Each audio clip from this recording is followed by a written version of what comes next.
Bonjour et bienvenue dans ce vlog qui aujourd'hui nous parle des Custom URI Scheme, c'est-à-dire des schémas d'URI customisés, personnalisés.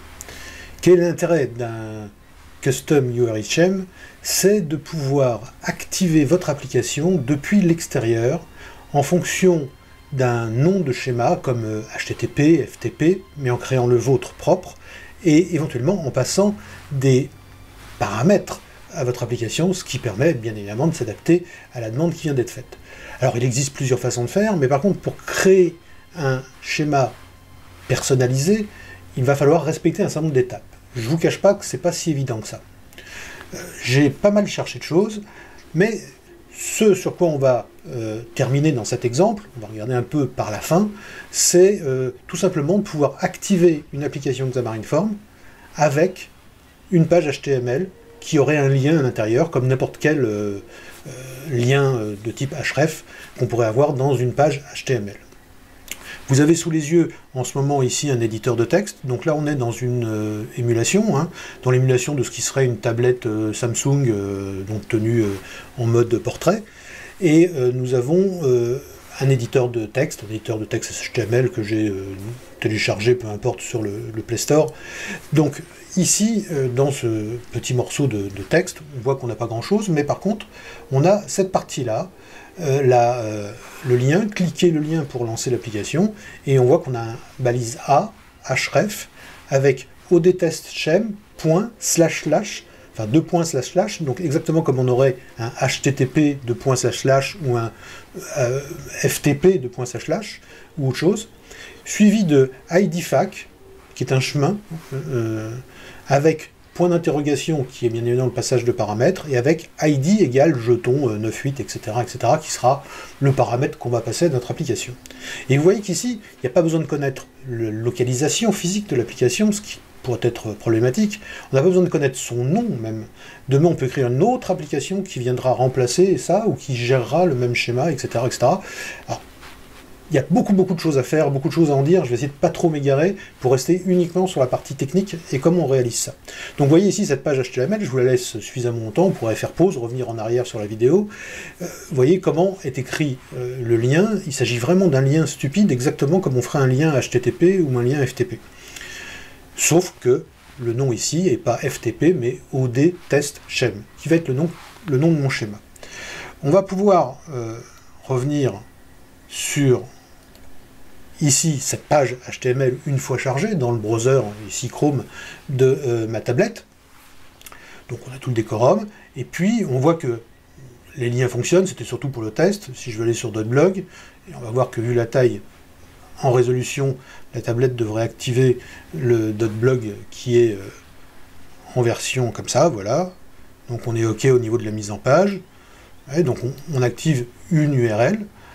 Si on revient en arrière sur notre éditeur, vous voyez qu'ici on a une deuxième balise href qui est par contre HTTP inaxos.com blog. Cool, ça marche très bien. Et comme par défaut le site se met en SSL, il n'y a même pas besoin de dire HTTPS, on est en HTTPS par défaut, quand on arrive sur le site en tout cas. Et donc maintenant nous avons au-dessus notre fameux lien href avec notre odtestscheme. Donc on va revenir sur notre page HTML, et là on va activer notre application. Donc activer et envoyer les données. Je clique, on arrive dans notre, puisqu'on est en debug, dans Visual Studio, j'arrive ici, on verra après le code, je reçois effectivement des datas, vous pouvez regarder qu'on reçoit bien le IDFAC, ID jeton, etc., On va continuer le lancement de l'application, et on va revenir sur notre émulateur, et vous voyez qu'ici, test d'appel externe par URISCHEM, activé avec le jeton 98 machin, etc., qui est exactement la valeur que l'on a passée ici, dans notre fichier HTML. Bien évidemment, cela pourrait être fait depuis une autre application Xamarin.Forms ou une autre application Android. Il n'y a pas de limite, puisqu'il existe des façons d'activer justement une application externe. On peut le faire pour Twitter, on peut le faire pour plein d'autres, pour le numéroteur de téléphone, des choses comme ça. Donc ici, je ne rentrerai pas dans les détails de ce genre-là. C'est possible, vous savez, sinon vous n'avez qu'à regarder d'autres de mes vidéos ou d'autres recherches sur YouTube pour avoir des réponses. Mais en tout cas, voilà ce qui est possible de faire. Donc on a créé ici un fichier HTML qui crée un lien HTML qui ouvre un schéma particulier, qui au lieu d'être un des schémas classiques qu'on connaît, est le mien, ODTestChem, et qui va activer une application Xamarin.Form, la lancer et récupérer en fait le paramètre. Alors vous avez remarqué que ce premier indicateur de chemin, en fait, j'en fais pas grand-chose. Je pourrais le connaître, je pourrais savoir ce qu'il y a dedans, bien sûr, en analysant la chaîne qui est arrivée, mais ici je le fais pas, ce qui m'intéresse c'est juste de récupérer en fait l'ID, et puis j'ai mis un paramètre parce que demain ça pourrait être un... Là ici on va supposer que c'est un identifiant de facturation, demain ça pourrait être un identifiant de, je sais pas, de bon de livraison, etc. À ce moment-là ça serait intéressant d'analyser cette partie pour savoir effectivement à quoi correspond l'ID ou autre chose qui est passé, puisque dans ce cas-là ça serait peut-être pas ID, ça serait peut-être numéro de bon de livre, des choses comme ça, peu importe. Donc vous comprenez l'esprit, c'est pas bien compliqué. Notre page HTML, elle est là. Quand elle active notre application, eh bien tout se passe correctement. Alors vous allez me dire, oui, mais votre application, là, elle est lancée en mode debug, donc elle est déjà en mémoire, hein, puisque si on regarde, elle est là, l'application. Test appel, elle est ici. Alors c'est un peu vrai. Donc ce qu'on va faire, c'est qu'on va stopper ici le debug, on va revenir dans l'émulateur, l'application n'est plus là. Si on regarde ici, dans la liste des applications qui tournent, on va supprimer notre application. Voilà. Donc il ne reste plus que la page d'appel, et puis notre éditeur, peut-être 2-3 trucs derrière, je sais pas quoi, mais enfin, File Manager et tout, on s'en fout. Donc, on reprend notre page, et on va faire un activer appli et envoyer data. Et vous voyez que ce qui est extraordinaire, c'est que, on revient donc bien avec les données qui ont été passées à notre application, parce que cette application-là, si je la ferme, donc on va revenir là, je vais fermer mon application totalement, je vais la shooter, et on va revenir, par contre, au menu global. Et on va revenir dans le menu de nos applications. Alors j'ai une application, il faut que je la trouve, elle ne doit pas être bien loin. Test appel, là voilà, si je l'appelle directement comme ça, vous voyez aucune donnée reçue. Donc on a bien une différence de comportement, je la ferme, je la shoot, je réactive ma page HTML, je clique ici, l'application est bien de nouveau chargée, et cette fois-ci on a bien le jeton qui est passé. Donc on voit bien que le mécanisme marche parfaitement bien. Ce qui va nous intéresser maintenant, c'est comment on fait pour accéder à ce mécanisme, comment faire pour qu'il fonctionne. On y vient dans 2 secondes. Alors, pour que ça fonctionne, qu'est-ce qu'il faut faire? Je vous mentirai pas que j'ai un peu galéré, hein, parce qu'en fait, des infos, on en trouve un peu partout, contradictoires, partielles, qui font référence à des choses qu'on ne trouve pas, qui n'existent pas, ou qui ne marchent plus de la même façon. Enfin, vous avez un exemple, par exemple, à l'écran, de toutes les recherches, les quelques que j'ai gardées, hein, parce que je vous fais grâce des dizaines d'autres, et des vidéos bidons que j'ai regardées jusqu'au bout pour rien, etc. Donc voici un exemple d'une des recherches, hein, Android Launch App with Intent with Parameters, bon, ça avait donné un certain nombre de choses. Ici, on a quelques briques de réponse sur Stack Overflow dans un des threads. Ici, on a un autre thread qui nous parle d'intent avec 2 points, le dièse, etc. Ça ne marche pas du tout, j'arrive pas à le faire marcher comme ça. Je suis reparti sur d'autres recherches, donc Android Call Intent from HTML, par exemple. Je veux dire, il faut varier les recherches, hein, pour tomber sur d'autres trucs. Ici, on tombe sur des choses avec... Là, il faut aller modifier le fichier Android Manifest XML. Or, je sais qu'on a un attribut dans Xamarin.Form qui permet d'éviter de le faire. Donc ça ne me va pas. Puis ils n'expliquent pas comment on y accède. Ici, on a un élément d'ancrage pour vérifier une syntaxe, être sûr. Ici, quelque chose qui soi-disant fonctionnait en iOS et en Android, mais c'était pas exactement ça. Allez regarder la doc, bien sûr, toujours très important. Hein, l'Intent Filter Attribute, donc la classe qui est disponible dans Xamarin.Form, pour voir ce qu'elle fait, mais ça ne dit rien du tout, il n'y a pas de lien vers des docs. Ici, un truc qui semblait très alléchant, mais qui n'a pas donné grand-chose. Je veux dire, bon, il y a un scénario, un truc, bon, bref, je veux dire, on ne comprend rien. Ici, un bouquin sur lequel je suis tombé, que j'ai parcouru, ça ne m'a rien donné vraiment d'extraordinaire.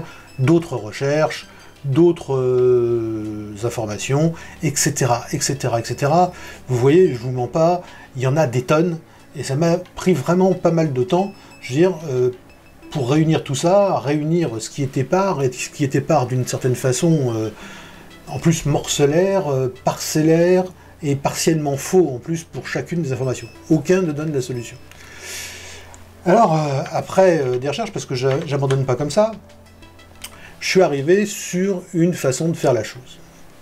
La première, comme vous l'avez remarqué, la partie qui appelle notre application, c'est facile, puisqu'en fait on part de la fin, on se dit, on voudrait que ça fonctionne comme ça. Donc je reviens pas sur la page HTML que j'ai construite avec le lien, qui utilise un nom de schéma, c'est comme ça que je voulais que ça marche. Bon, comment on fait maintenant pour que ça fonctionne du côté XAML? C'est très simple en fait. En fait, c'est relativement simple. Sauf que bon, bah voilà, on se noie dans 3000 informations parcellaires et que personne n'a été fichu de proposer un exemple qui fonctionne, même pas chez Xamarin.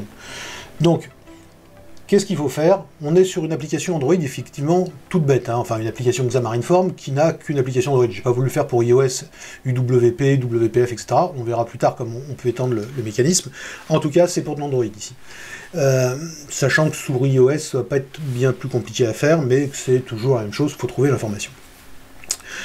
Donc, on est parti sur une application de base, donc celle qui fait Welcome to Xamarin Form, hein, je veux dire, j'ai rien changé de plus pour l'instant.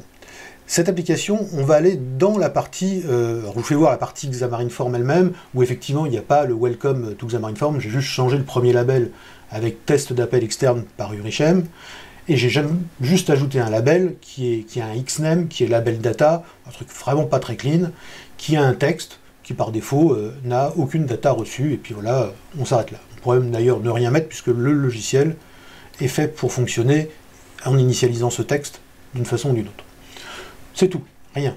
Et puis, dans le code behind, c'est là où c'est un peu cracra, parce qu'effectivement, je n'allais pas mettre du MVVM et du machin, etc., etc. On voit que, en fait, on initialise donc notre page, et juste, je dis que le label data.text est égal, on va revenir là-dessus, app.jeton. S'il est nul, je mets aucune donnée reçue. S'il est non nul, je dis activer avec jeton. C'est exactement ce qu'on voit d'afficher à l'écran quand on active depuis la page HTML. Alors, d'où vient ce app jeton? Bon, il fallait bien que je fasse d'une façon ou d'une autre rapidement quelque chose qui fonctionne. Donc, on a une application traditionnelle, donc on a dedans forcément un app XAML, et c'est surtout le app.xaml.cs qui va nous intéresser.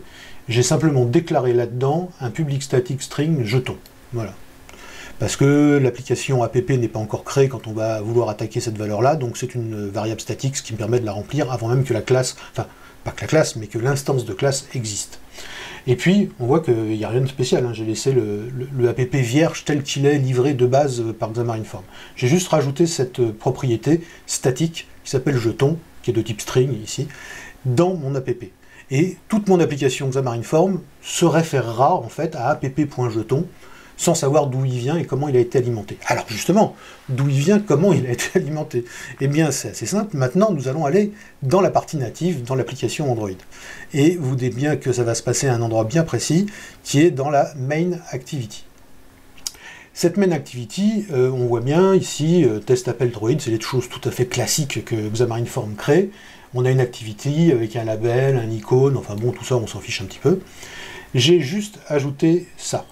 Voilà, cette partie-là, vous pourrez faire une pause sur la vidéo pour la disséquer, etc. J'utilise donc le fameux Intent Filter Attribute, auquel on passe un certain nombre d'autres choses. Donc là, ça sera une Action View. Le datashem, le fameux datashem, il est là, ici, il s'exprime comme ça. Et on ne va pas dans le manifeste de l'application Android. Cet attribut-là va avoir pour cause à la compilation de créer les bonnes entrées dans le manifeste, etc. Donc c'est mieux de faire comme ça. Les catégories, bon, on crée catégorie défaut, catégorie browsable, bon, bref, pour l'instant j'ai pas investigué beaucoup plus loin que ça ici, ça fonctionne comme ça, donc vous voyez, il y a juste cette ligne-là qui a été rajoutée, enfin cet attribut qui pourrait tenir sur une ligne. Et puis alors, qu'est-ce qui se passe? Eh bien ici, on a notre application onCreate, quelque chose que tout à fait standard, hein, qui est encore une fois le code par défaut livré par Xamarin quand on crée une nouvelle application Xamarin Form, pour ce qui est de la partie Android. Là ici, on a nos initialisations différentes, etc. Juste avant le load application. Parce qu'il faut le faire avant, parce que comme notre application va peut-être avoir un comportement qui va différer, parce que si elle est activée avec un certain paramètre, etc., peut-être qu'elle voudra faire un deep link dans l'application. Donc, il faut que ça soit prêt au moment où on launch l'application, de telle façon à ce que dans le app XAML CS, on puisse éventuellement sur le onStart aller choper s'il y a un jeton qui a été passé ou qui n'a pas été passé, ou s'il y a autre chose qu'un jeton, moi j'ai appelé ça comme ça ici. Donc on revient à notre activity. Juste avant, alors vous voyez, j'ai pas fait d'effort sur le nom des variables parce que j'étais vraiment concentré sur ce qu'on allait faire et le fonctionnement, plus que sur faire du refactoring. Donc j'ai créé d'abord une première variable x qui essayait de récupérer le intent data. Intent est une variable de la main activity qui est créée par défaut, hein, qui est une forms app compact activity, et on a dedans, ça existe d'ailleurs directement en Android, on a une variable intent. Bon, si elle est à 0 pour éviter que ça plante, si elle est à nul, ben on retournera un x à nul. Sinon, on accède à la partie data. Alors ça, c'était la première étape, et je me suis aperçu qu'on recevait exactement l'URI total à cet endroit-là. Donc le OD, chem, machin, 2 points, // OD fac, truc machin, bref. On reçoit tout. Mais c'est pas ça que je voulais. Ce que je voulais, c'était la valeur de l'identifiant. Or, il existe une autre méthode dans les URI Android, qui est getQueryParameter, qui ressemble à peu près à son équivalent, qui est getParameter, juste en Android Java, et dans la version Xamarin.Form, on accède au même API, mais sous le nom de getQueryParameter. Donc là, ce qui m'intéressait, c'était de récupérer la valeur de ce qu'il y avait dans l'ID, et toujours pareil, si le x est vide, il est protégé par un point d'interrogation. Et là, je récupère ça, puisque c'était x, bon, j'aurais pu mettre y, mais bon, j'ai mis z. Et j'initialise mon jeton z, mon jeton avec z, et puis voilà, c'est tout. Et après, je laisse le flow de l'application continuer normalement. Alors la dernière ligne, c'est load application de new app, comme ça se ferait par défaut. Alors bien évidemment, toute cette écriture-là, vous êtes conscient que tout ça, ça pourrait se résumer à un seul ordre, qui serait intent de point, data, enfin, point d'interrogation, data, point d'interrogation, get query de ID, et tout ça serait dans AppJeton, et on aurait tout ça en une seule phrase. Je l'ai décomposé parce que, vous voyez d'ailleurs au départ, j'avais le point de break qui me permettait de voir en debug si on passait bien par là et quel était le contenu de ces zones-là. Donc une fois qu'on a fait ça, c'est tout, ça fonctionne. Comme vous pouvez vous le remarquer dans l'application de test, qu'on va shooter encore une fois. On revient donc sur notre page HTML. Vous voyez, le jeton là est à ça, mais il me dit ouais, mais tu triches, c'est déjà fait à l'avance. Non, allez, on va faire ça, on va dire, allez, pour vous, valeur 3, 5, 7. Donc là, je vais sauvegarder dans mon petit éditeur. Je vais revenir sur ma page HTML. Je fais un reload, bien sûr, parce qu'elle a changé. Et maintenant, comme vous le voyez, hein, j'ai bien shooté mon application, elle n'est plus là, il n'y a plus que le file manager, etc. Je lance et j'envoie, et la magie s'opère. Comme vous pouvez le voir à l'écran, vous avez activé avec jeton, pour vous, valeur 357. Je crois que c'est parlant, c'est assez simple, et j'espère que ça vous aidera beaucoup, parce que c'est un truc vraiment très sympa à faire pour une application. Mais c'est pas si évident que ça de trouver la solution. Donc voilà, c'est fait, c'est pour vous.